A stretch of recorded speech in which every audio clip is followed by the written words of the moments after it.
श्री राम जय राम जय जय राम श्री राम जय राम जय जय राम श्री राम जय राम जय जय राम श्री राम जय राम जय जय राम श्री राम जय राम जय जय राम। आज शनिचरी अमावस्या है। वैसे तो शनिवार नहीं है, लेकिन बताते हैं कि आज शनि देव का जन्मदिन है और आज शनि देव का अवतरण दिवस है। इसको हमने आज देखा, कई वीडियो जो आए हुए हैं उसमें व्हाट्सएप पे हमने देखे मैसेज में, उसमें शनि देव की जयंती लिखी हुई।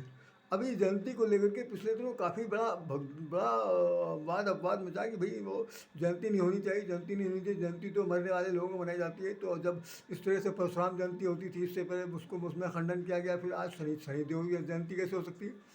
मैं तो ये बताना चाहता हूँ कि जब देवता अमर है, उनकी कभी मृत्यु नहीं हो सकती, तो वो जयंती के पक्ष में तो है ही, उनका तो अवतरण होता, उन अवतरण में ही आते। तो आज शनिदेव की अवतरण दिवस है और सब लोग ओम सम शनिचराय नमः, ओम सम शनिचराय नमः, ओम सम शनिचराय नमः, ओम सम शनिचराय नमः, ये एक मंत्र है जो उनके साथ जड़ा था।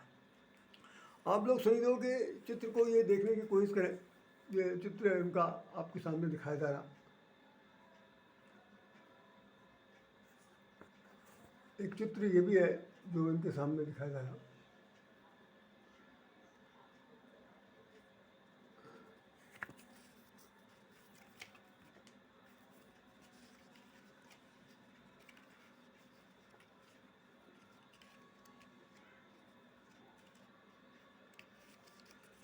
एक चित्र इनका ये भी है जो देखने योग्य।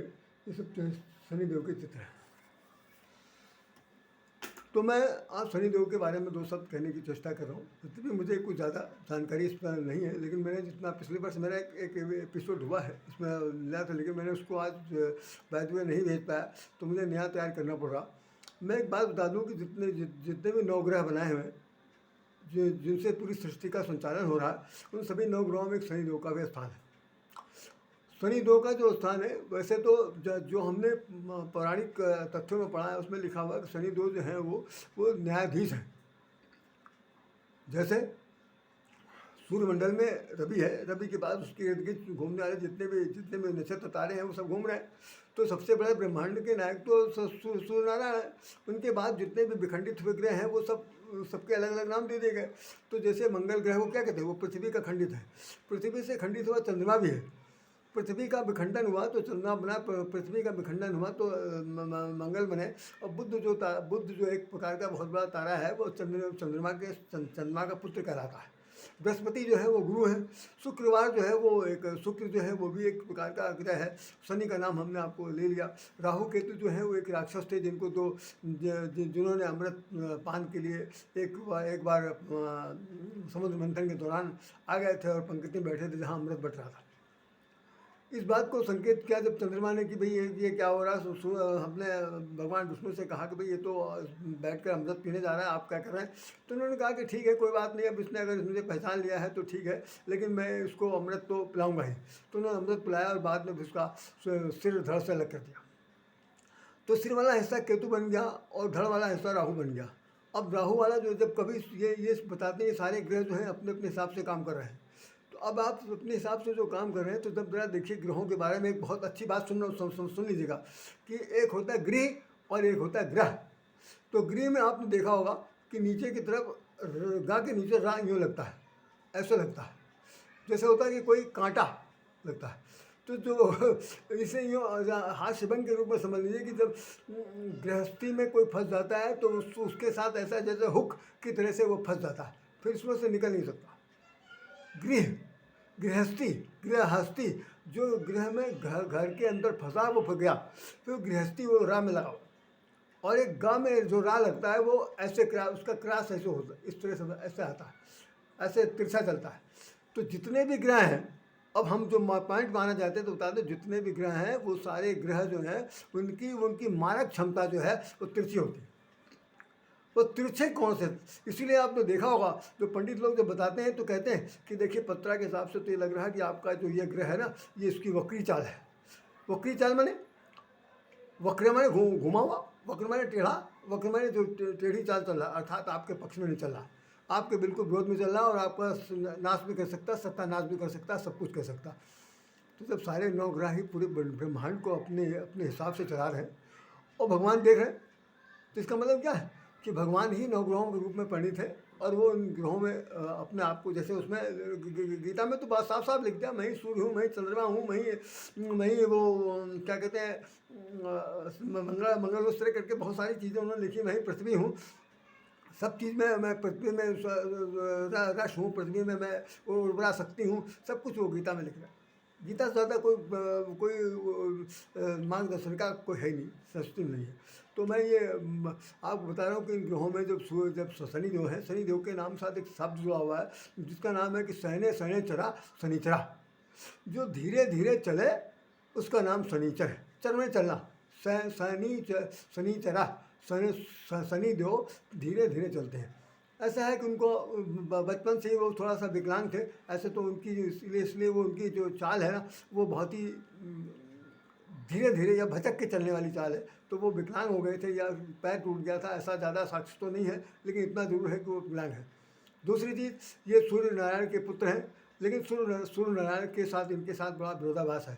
इनकी जो माता जी हैं छाया नाम की इनकी पत्नी थी और सूर्य की एक दूसरी पुत्री हैं जिनसे और भी जैसे यमराज पैदा हुए और यमुना पुत्री इनकी सूर्य नारायण की पुत्री है, उसी तरह से ये छाया नाम की जो इनकी माँ थी उससे इनका जन्म हुआ था और भगवान सूर्य ने इनको स्वीकार नहीं किया और ये फिर बाद में फिर भगवान शंकर और आज सब लोगों ने इनका एक मंत्र दिया और फिर ये इनको एक उत्तरदायित्व दे दिया गया जो ग्रह मंडल के अंदर ये सर्वोच्च हुए। तो अब ये न्यायाधीश के रूप में जाने जाते हैं। जैसे जो मंगल है वो सेनापति है, चंद्रमा मन का देवता है, बृहस्पति सारे देवताओं के गुरु हैं, शुक्र जो है वो काम का देवता है, राहु केतु ये शारीरिक कष्ट को पहुंचाने वाले देवता हैं, सूर्य जो है वो उनका तो कहना सूर्य तो सर्वोपरि है, सूर्य का ताप सब कुछ उन्हीं के द्वारा ही संनियंत्रित होता है।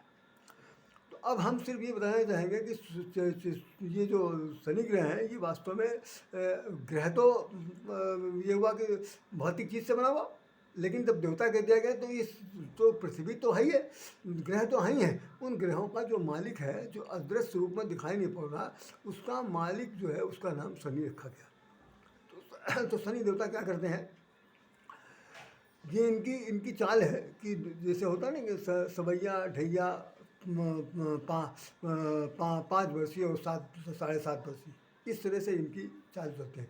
तो ये सबके ऊपर सबके सिर पर आते हैं। इस धरती पर कोई भी व्यक्ति कोई भी ऐसा देवता देवी देवता नहीं बचा है जिसके ऊपर शनि देवता का प्रकोप न हुआ।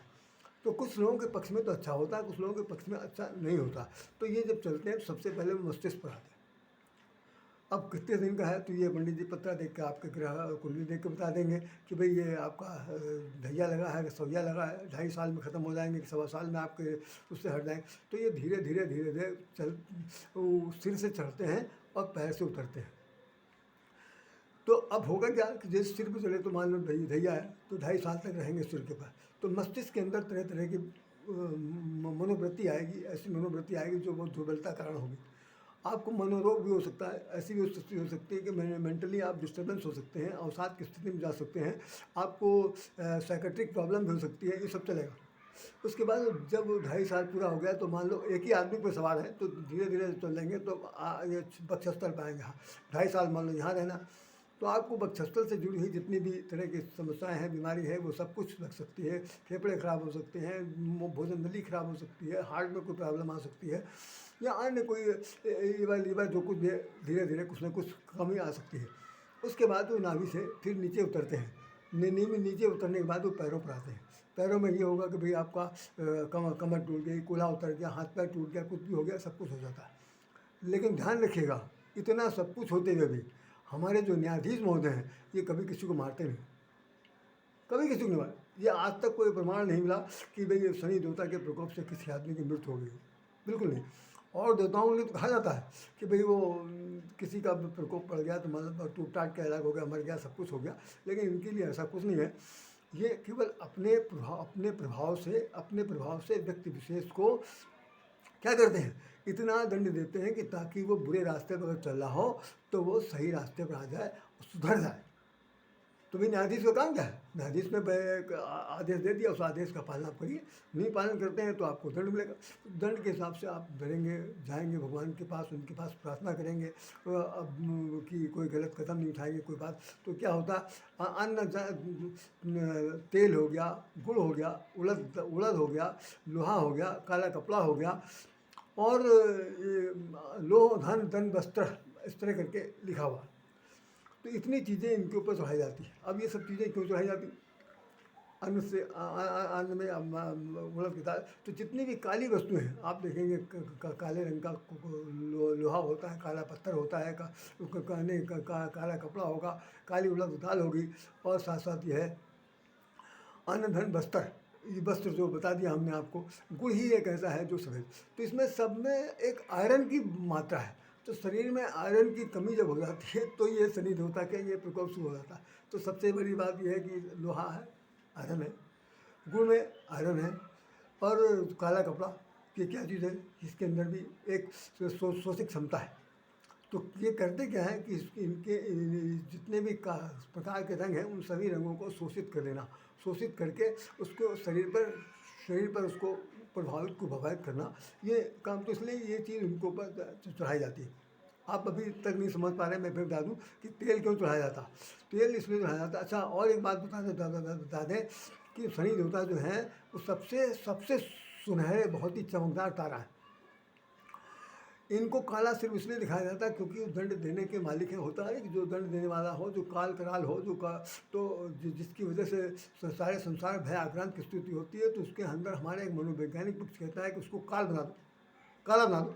तो काला बना करके काली चीज़ चढ़ा दो। तो होता यह है कि जब तेल चढ़ाया जाएगा उनके अंदर जो ज़बरदस्त तीव्र प्रकाश निकलता है, तो वो प्रकाश आपके ऊपर सीधा अटैक ना करे, सीधे आक्रमण ना करे।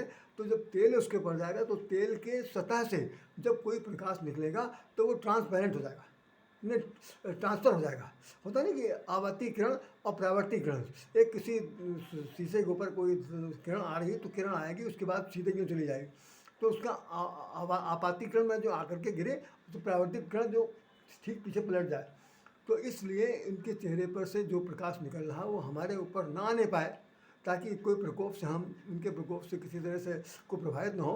तो तेल से उनको नहलाया गया नहीं। आप एक बात सोच लीजिए कि किसी आदमी को सुबह से शाम तक तेल से नहला दीजिए, अजी साहब उसकी शरीर इतनी चिचपिचा जाएगा कि वो खुद ही भाग खड़ा होगा, नहीं हो सकता। लेकिन फिर ये सब चीज़ें सिर्फ चढ़ाई इसलिए जाती है कि उनका जो चमकदार उनकी चमचमाहट है उसका कहीं प्रकोप हमारे ऊपर न पड़ जाए, तो तेल चढ़ाया गया।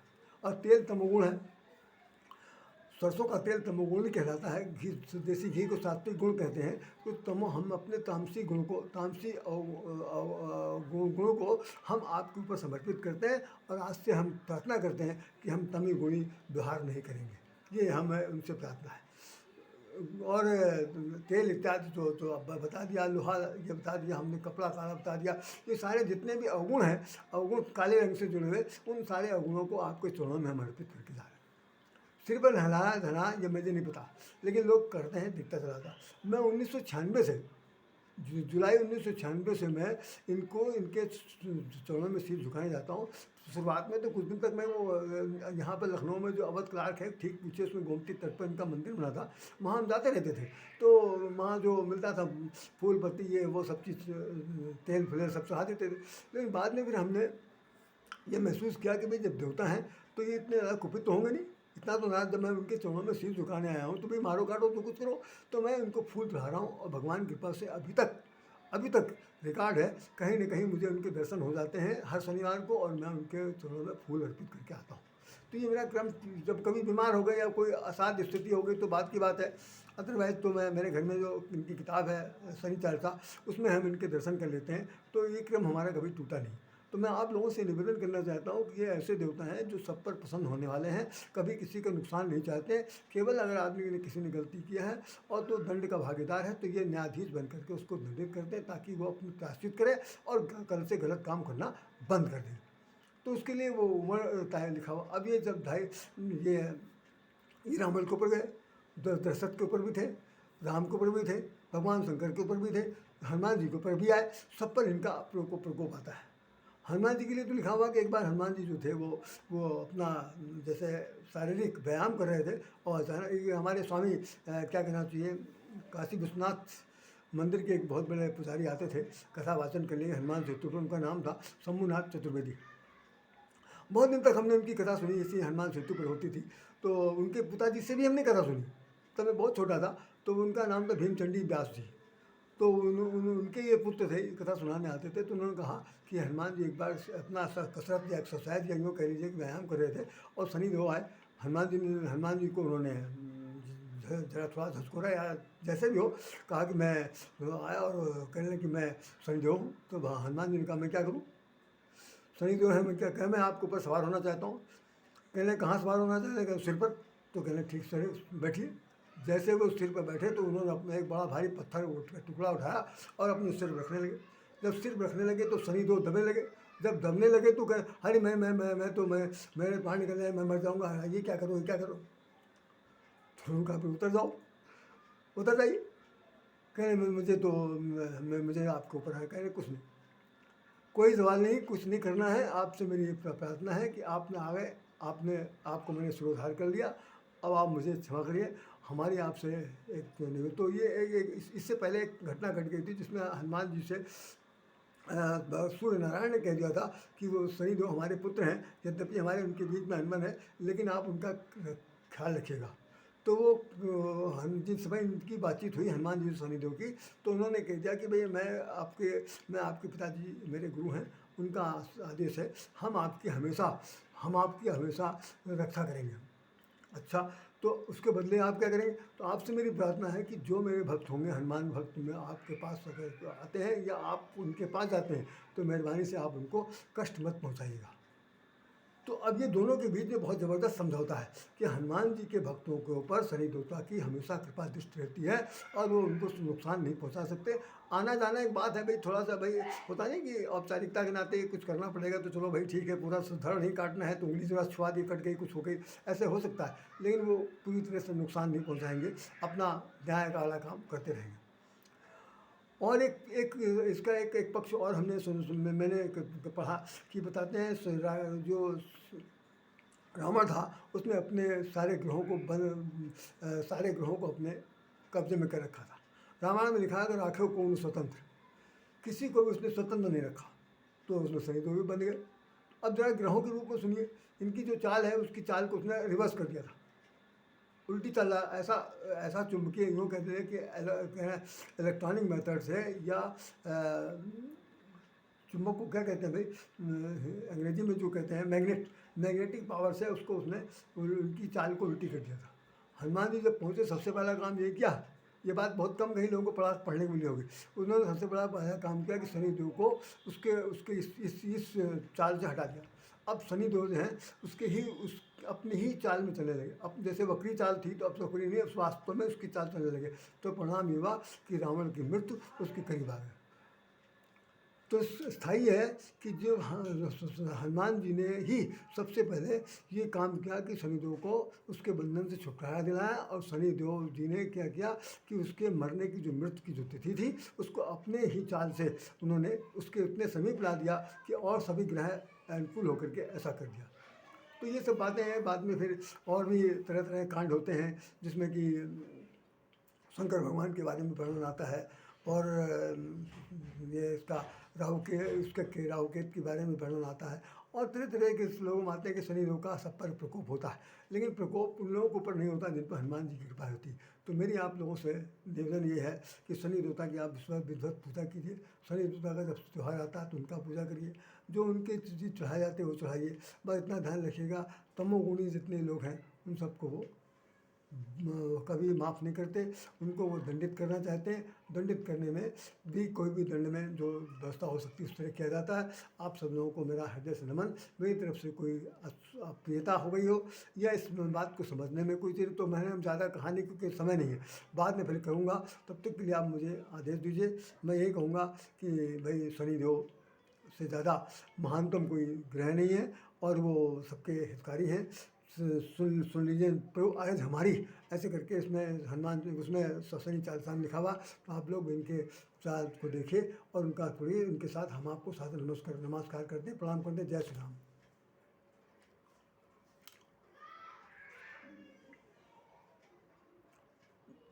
इन्हीं शब्दों के साथ राधे श्याम राधे आप लोगों को प्रणाम करता है। यदि मेरी तरफ से कोई प्रियता हो गई, कोई त्रुटि हो गई हो तो मुझे अज्ञानी समझ कर माफ़ कर दीजिएगा, और इसमें से कोई बात अगर समझ में आई हो तो इसे स्वीकार कर लीजिएगा। इन शब्दों के साथ राधे श्याम राधे आपको हृदय से नमन करता। जय श्री राम, जय श्री राम, जय श्री राम। ये क्या बात है?